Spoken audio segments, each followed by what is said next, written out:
కంటి ముందే నందనం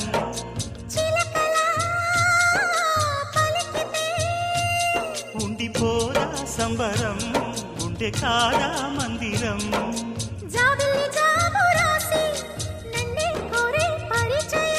పున్నగ పూలు పూసే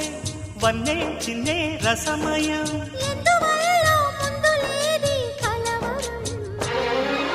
అది పడిన పెదవికేంటి అర్థం